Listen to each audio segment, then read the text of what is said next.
పక్షిరాజు రాతి కొండ మీద నివసించును, కొండపేటు మీదను ఎవరునూ ఎక్కజాలని ఎత్తు చోటను గూడు కట్టుకొనును అనే మాట బైబిల్లో రాయబడిందండి.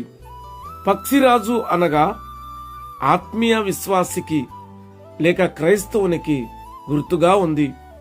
అలాగే రక్షింపబడిన పిల్లలు వారి యొక్క ఆత్మీయ జీవితం రాతి కొండ మీద అనగా వాక్యం మీద ప్రయాణం చేసేవారిగా ఉంటారండి. అందుకే బైబిల్లో ఒక మాట ఉందండి, ఆకాశం తెరవబడినప్పుడు దేవుని దూతలట మనిషి కుమారుని పైగా ఆకాశమునకు ఎక్కి వెళుతూ ఉంటారంట. పక్షిరాజు వంటి మనము వాక్యం మీదుగా పరమకు ఎక్కి వెళ్ళే పరిశుద్ధాత్మ శక్తిని కలిగి ఉన్నాము అనే మాటను జ్ఞాపకం చేస్తూ ఉన్నాను.